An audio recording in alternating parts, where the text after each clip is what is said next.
Good morning to all of you my dear students and friends. प्यारे मित्रों, हम लोग पढ़ रहे हैं ग्रामर, इंग्लिश ग्रामर पढ़ रहे हैं और ग्रामर में पार्ट्स ऑफ स्पीच इस समय पढ़ रहे हैं। हम आशा करते हैं कि आप सभी लोग जो भी मेरे वीडियो को देख रहे हैं, आप सभी का मेरे चैनल में बहुत बहुत स्वागत है। और मैं ये कहना चाहता हूँ कि अगर आप लोग शेयर नहीं करेंगे तो आपका चैनल कैसे आगे जाएगा, इसलिए आप सभी लोगों का सहयोग चाहिए। मेरे मित्रों, मेरे छात्र छात्राओं, तो आप सभी लोग पढ़ते भी रहिए और ध्यान देते रहिए। हम लोग इंटरमीडिएट के चैप्टर को direct and indirect synthesis transformation 3 chapter हम लोग कंप्लीट कर चुके हैं और आप लोग लिंक पे जा करके देख सकते हैं। और उसके बाद में हम लोगों ने हाई स्कूल स्तर पर ट्रांसलेशन भी पढ़ लिए हैं, पूरे टेंस का अध्ययन कर लिए हैं, एक्टिव पैसिव भी पढ़ लिए हैं और हम लोग पार्ट्स ऑफ स्पीच पढ़ रहे हैं। पार्ट्स ऑफ स्पीच भी पूरा अच्छे तरीके से ख़त्म करेंगे और आप लोग देखते रहिए। तो आइए, हम लोग आज चर्चा कर रहे थे मेन वर्ब के बारे में, मुख्य क्रिया के बारे में। तो मेन वर्ब क्या होता है, मुख्य क्रिया क्या होता है, हम लोगों ने 2 क्रिया के बारे में पढ़ लिया, एक लिंकिंग वर्ब और एक हेल्पिंग वर्ब। तो दोनों के बारे में पढ़ लिए हैं फर्स्ट पार्ट में। ये पार्ट हम लोग क्या मान लेते हैं, पार्ट नंबर 2, क्रिया का पार्ट नंबर 2 मान लेते हैं इसे। तो आइए, मेन वर्ब को कहते हैं मुख्य क्रिया। तो there are 2 types of main verb. मुख्य क्रिया 2 प्रकार के होते हैं खास करके। तो एक होता है फाइनाइट वर्ब, ध्यान देना मेरे प्रिय छात्र छात्राओं, एक होता है फाइनाइट वर्ब और एक होता है नॉन फाइनाइट वर्ब। तो फाइनाइट वर्ब को पहले हम लोग देखेंगे कि when a verb is used in the sentence ये according tense is called finite verb. अगर किसी टेंस में, सेंटेंस में टेंस के अनुसार हम क्रिया का प्रयोग कर रहे हैं, तो चाहे वो किसी भी टेंस में हो, अगर वो मुख्य क्रिया के रूप में उसका हम प्रयोग कर रहे हैं तो वो फाइनाइट वर्ब ही होता है। हम लोग एग्जाम्पल लेते हैं, जैसे कहा गया कि ही रीड्स बुक, वह पुस्तक पढ़ता है। तो यहाँ पर देख रहे हैं कि जो रीड्स है वो प्रेजेंट इंडेफिनिट टेंस में लिखा गया टेंस के अकॉर्डिंग। तो यहाँ पर ये वर्ब है, ये फाइनाइट वर्ब है, ये ध्यान देना है, इसे फाइनाइट वर्ब ही कहेंगे। और ध्यान देना कि फाइनाइट वर्ब में भी 2 प्रकार के वर्ब होते हैं, एक होता है ट्रांजिटिव वर्ब और एक होता है इनट्रांजिटिव वर्ब। तो ये भी ध्यान देना है कि अगर किसी क्रिया, किसी मुख्य क्रिया के बाद में कोई कर्म आता है, जिस कर्म के साथ क्रिया की जा रही है मेरे छात्र छात्राओं, तो यहाँ पर ध्यान देना कि यहाँ पर बुक है, वो क्या पढ़ता है, बुक पढ़ता है। ही रीड्स बुक, वह पुस्तक पढ़ता है। तो यहाँ पर जो बुक है ये ऑब्जेक्ट है और इसी ऑब्जेक्ट के साथ रीड करने की क्रिया हो रही है, इसलिए इसे हम ट्रांजिटिव वर्ब कहेंगे। क्या कहेंगे, इस रीड्स को हम यहाँ सेंटेंस में ट्रांजिटिव वर्ब कहेंगे। अनिशा कर्मक क्रिया, यहाँ कर्म के साथ क्रिया दिया गया है, इसलिए हम रीड्स को साकर्मक क्रिया कहेंगे। तो आइए दूसरा सेंटेंस लेते हैं कि आई एट फूड, मैं भोजन खाया या मैं भोजन खाता था। तो क्या खाता था भैया, भोजन खाता था। इसलिए जो चीज दिया गया खाने में, क्रिया करने में, तो ऑब्जेक्ट है। अगर ये ऑब्जेक्ट दिया गया है तो ये क्रिया ट्रांजिटिव वर्ब मानी जाएगी। अगर यही फूड ना होता, यहाँ बुक ना होता, जैसे ही रीड्स कर दिया गया, इसके बाद में कोई ऑब्जेक्ट नहीं आया, तो हम इस रीड्स को क्या कहेंगे, इनट्रांजिटिव वर्ब कहेंगे। और आई एट, मैं खाया, तो क्या खाया पता नहीं क्या खाया, वो ऑब्जेक्ट नहीं दिया गया, इसलिए ये ऐड क्या हो गया, इनट्रांजिटिव वर्ब हो गया, आकर्मक क्रिया हो गया, बिना कर्म का क्रिया हो गया है। और यहाँ ऊपर देख रहे हैं कर्म के साथ क्रिया, तो साकर्मक क्रिया ट्रांजिटिव वर्ब कहेंगे। तो हम लोग अध्ययन कर रहे हैं फाइनाइट वर्ब के बारे में। ये है मेन वर्ब का जो फाइनाइट वर्ब होता है, पहला पार्ट हम इस तरीके से सीखेंगे। और इन फॉर्म के क्या होते हैं, 3 रूप होते हैं। फॉर्म्स जो आप किताब में या तैयार करते हैं, फर्स्ट फॉर्म, सेकंड फॉर्म और थर्ड फॉर्म। जैसे यहाँ पर रीड है, यहाँ पर आइट है, तो जो आइट है यहाँ ईट फर्स्ट फॉर्म होता है और एट सेकंड फॉर्म है और इट इन थर्ड फॉर्म है। इसी प्रकार से 3 फॉर्म क्रिया के होते हैं। आप लोग वो ढेर सारे आप फोटो भी देंगे और उसका आप शॉर्ट स्क्रीन लेंगे, स्क्रीन शॉट करते रहिए और लिखते रहिए, पढ़ते रहिए, वो भी तैयार कर लीजिएगा। तो कहने का मतलब है यहाँ पर हम लोग क्या सीख रहे हैं, फाइनाइट वर्ब के बारे में। तो फाइनाइट वर्ब अगर किसी टेंस का सेंटेंस है तो वो फाइनाइट वर्ब ही होता है। ओके प्रिय छात्रों, अब हम लोग चलते हैं नॉन फाइनाइट पर चर्चा करेंगे कि जो दूसरा पार्ट होता है नॉन फाइनाइट वर्ब्स होते हैं। तो नॉन फाइनाइट वर्ब्स में होता है कि there are 3 types of non finite verbs. अब यहाँ पर 3 प्रकार के ऐसे नॉन फाइनाइट वर्ब होते हैं जिसका हम सेंटेंस में प्रयोग करते हैं। जो मुख्य क्रिया होती है फाइनाइट वर्ब, उसके अतिरिक्त हम नॉन फाइनाइट का भी प्रयोग करते हैं, जिसमें पार्टिसिपल्स का अध्ययन करते हैं। तो प्रेजेंट पार्टिसिपल में हम लोग आईएनजी का यूज करके, जिसके अर्थ में करके या हुए आता है। क्या आता है? करके या हुए आता है, तो उसे हम आईएनजी का अर्थ ले लेते हैं, तो उसे कहते हैं प्रेजेंट पार्टिसिपल। जैसा कि हम सिंथेसिस इंटरमीडिएट की सिंथेसिस पढ़ाया हूँ, जिसमें पार्टिसिपल पढ़ाया गया है सिंपल सेंटेंस बनाने के लिए।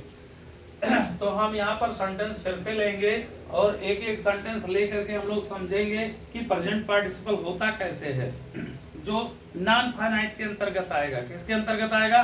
नॉन फाइनाइट के अंतर्गत आएगा।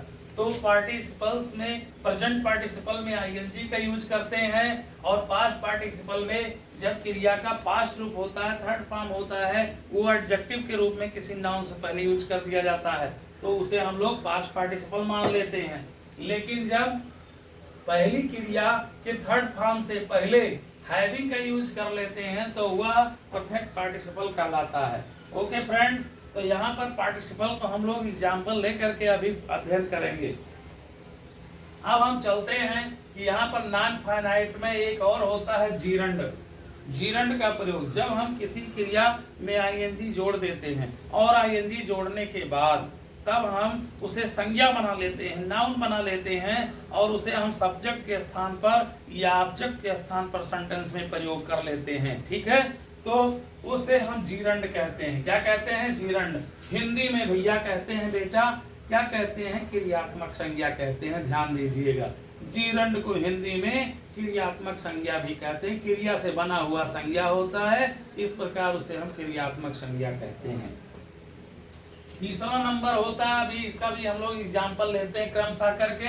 तीसरा नंबर है इन्फिनिटिव। इन्फिनिटिव में 2 प्लस मेन वर्ब का फर्स्ट फॉर्म होता है, तो उसका अर्थ में चाहे जीरंड के अर्थ में हो चाहे इन्फिनिटिव के अर्थ में हो, ना ने नी आता है। क्या आता है? ना ने नी का अर्थ देता है, तो आईएनजी लगा हुआ है तो ना ने नी का अर्थ देगा, तो जीरंड कहलाएगा। और अगर क्रिया के फर्स्ट फॉर्म से पहले टू लगा है तब भी ना ने नी का अर्थ देगा, तो वह इन्फिनिटिव कहलाएगा। बात समझ में आ रहा है? तो आइए हम लोग विस्तृत में चलते हैं। जो प्रेजेंट पार्टिसिपल है, जीरंड है या इन्फिनिटिव है, इनका हम लोग प्रयोग पढ़ते हैं। अब यहाँ पर हम लोग प्रेजेंट पार्टिसिपल का पहले प्रयोग करते हैं नॉन फाइनाइट के अंतर्गत। ये सभी नॉन फाइनाइट के अंतर्गत आते हैं।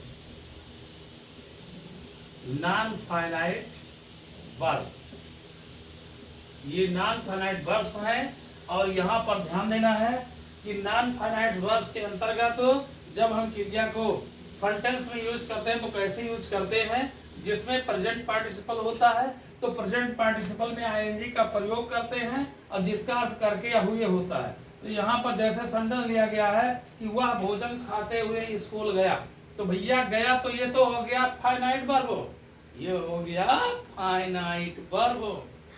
वह भोजन खाते हुए स्कूल गया, वो हो गया गया का काम किया, जाने का काम किया, तो हो गया फाइनाइट वर्ब। लेकिन यहाँ पर भोजन खाते हुए एक क्रिया करते हुए दूसरी क्रिया किया है, तो यहाँ पर खाते हुए जो शब्द आया है ये हो गया प्रेजेंट पार्टिसिपल।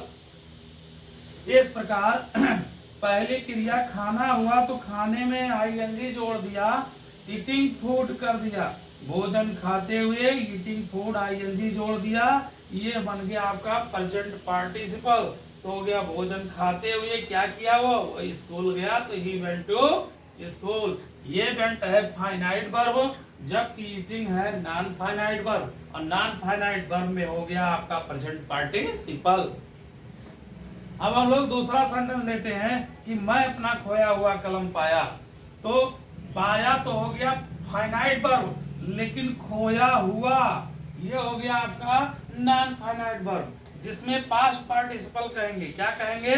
पास्ट पार्टिसिपल कहेंगे, पास्ट पार्टिसिपल। ठीक है, ये पास्ट पार्टिसिपल बनेगा कि I found my last pen.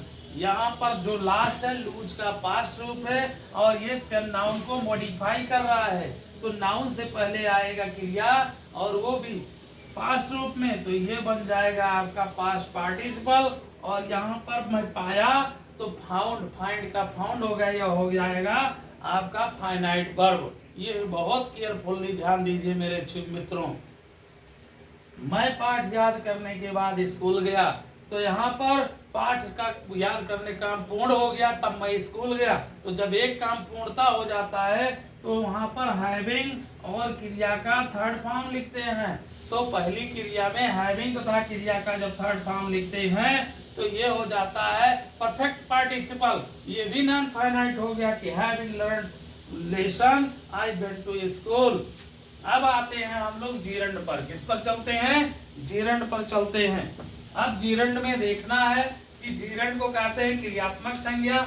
जब हम किसी सब्जेक्ट के स्थान पर या ऑब्जेक्ट के स्थान पर प्रयोग करते हैं और क्रिया में आईएनजी लगाकर नाउन बना देते हैं। क्या बना देते हैं? नाउन बना देते हैं। तो दोनों सेंटेंस को आप ध्यान दीजिए। Walking is useful for health. टहलना स्वास्थ्य के लिए लाभदायक है। तो टहलना हिंदी अर्थ में क्या आया? टहलना।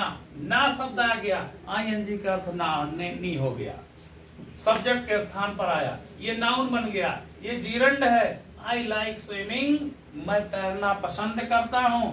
तो लाइक हो गया वर्ब, जो क्या है? फाइनाइट वर्ब है। और स्विमिंग हो गया नॉन फाइनाइट वर्ब, जो हो गया जीरंड। जहां पर आया तैरना, ना आ गया, तो इसलिए हो गया जीरंड। अब हम लोग चलते हैं इन्फिनेटिव पर। इन्फिनेटिव कैसे होगा भाई? यह ध्यान देना है इन्फिनेटिव के लिए कि जब क्रिया के फर्स्ट फॉर्म से पहले टू का प्रयोग करते हैं तो उसे हम इन्फिनेटिव बोलते हैं। जैसे I am to go to school, मुझे स्कूल जाना है।